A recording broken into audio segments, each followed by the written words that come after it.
Vous avez choisi de ne pas être mère du tout. Vous avez choisi de ne pas avoir d'enfant. 1976. Les femmes ont accès à la pilule contraceptive depuis une dizaine d'années, à l'IVG depuis 1 an. Elles disposent librement de leur corps et certaines font un choix, ne pas avoir d'enfant. Est-ce que c'est un choix facile à faire? Non, c'est un choix très difficile, comme tous les choix qui vont à contre-courant des opinions reçues. Je trouve ça très mal. Pourquoi? Pourquoi? Parce que c'est le rôle d'une femme d'avoir des enfants. Je trouve qu'un ménage sans enfant, c'est pas valable. Elle pense à rien. Elle a rien dans sa petite tête.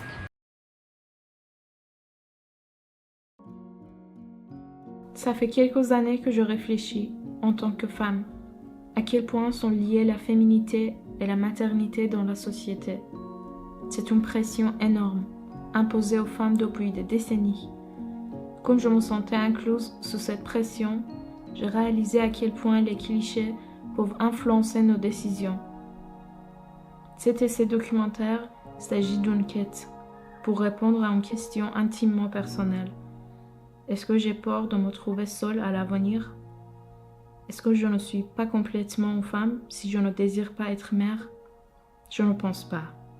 Mais il y avait un doute, des pensées fortes, parfois inconscientes. L'influence de la pression sociale pèse sur moi.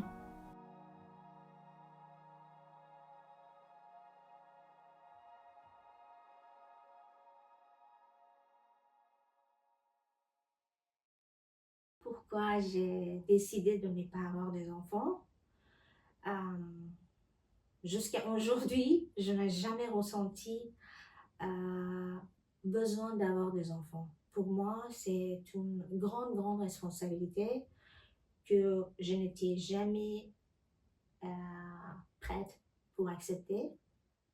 Et euh, j'avais envie d'avancer dans ma vie professionnelle. Je suis mariée une fois. Je me suis mariée une fois. Après 7 ans, j'ai divorcé. On est divorcé avec mon ex-mari. Mais un point en commun avec mon ex-mari, heureusement, c'était ça, parce que tous les deux, on avait envie, voilà, d'avancer et on n'avait jamais envie d'avoir des enfants. Et la décision que j'ai prise, c'était après 35 ans que j'ai vraiment décidé de ne pas avoir des enfants. Parce que peut-être moi, je suis égoïste aussi, parce que je pouvais pas, je suis pas prête pour consacrer mon temps pour éduquer un enfant, pour travailler moins ou pour supprimer beaucoup de choses dans ma vie. C'est normal, c'est un sacrifice quand même. Moi, je n'étais jamais prête pour sacrifier mon travail, mes passions, mes envies d'avancer dans ma vie professionnelle. Voilà. Je suis tombée dans un article, c'était en 2012, qui parle de antinatalisme, ou le mouvement des gens qui choisissent de ne pas avoir des enfants pour les raisons écologiques, aussi psychologiques, et plein d'autres raisons. Et ça m'a vraiment intéressé, cette principe de antinatalisme. Et donc depuis 2012, c'était mon conviction de pas avoir des enfants.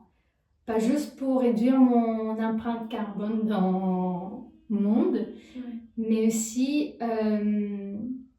j'ai réalisé que d'être un maman, c'est pas pour tout le monde.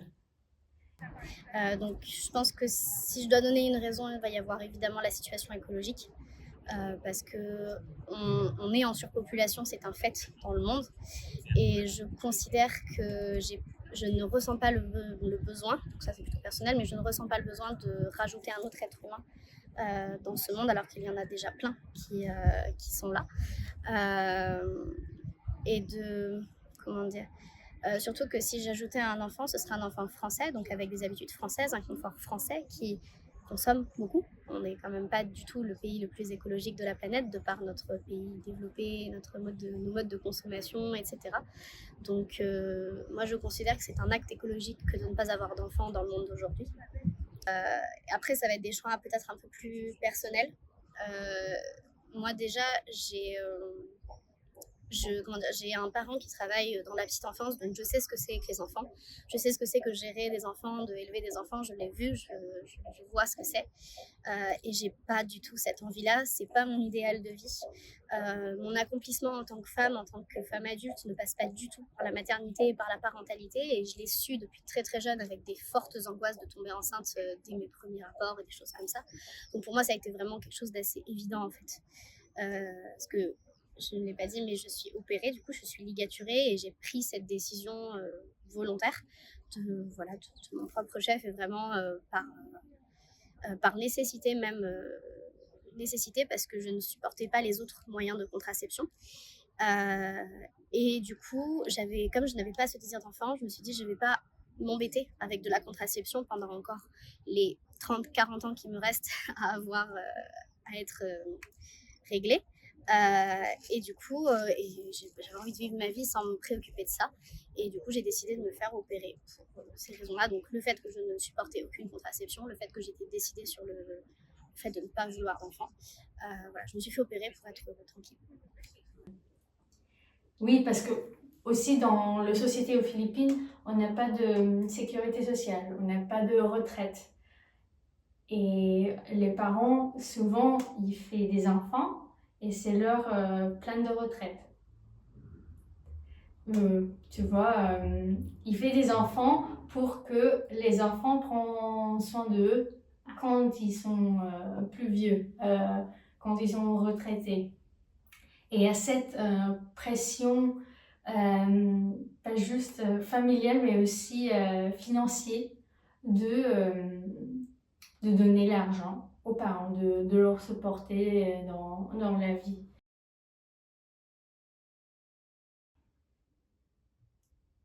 Ma belle-sœur m'a demandé ça, parce qu'un jour elle m'a dit qu'elle a rencontré une femme de cinquantaine qui lui dit qu'elle regrette de ne pas avoir des enfants parce qu'elle est seule et s'il avait décidé d'avoir des enfants, peut-être elle est moins seule aujourd'hui.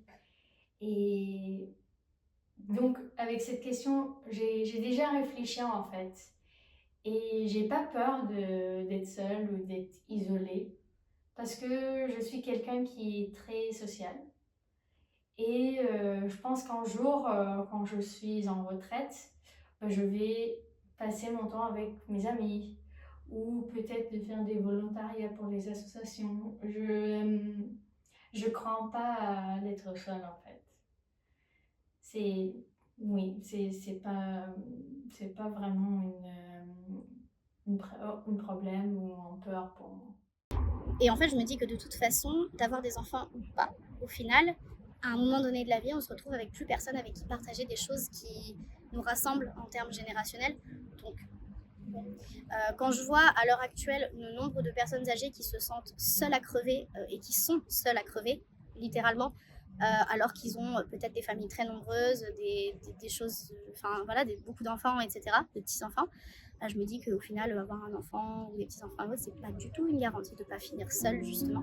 Peut-être que justement, en n'ayant pas d'enfant, on se construit un autre tissu social. Peut-être que je serai seule, peut-être que je serai moins seule que d'autres à la vieillesse. Et peut-être de toute façon qu'au final, plus on se rapproche de la mort, on la vit seule, quoi qu'il arrive.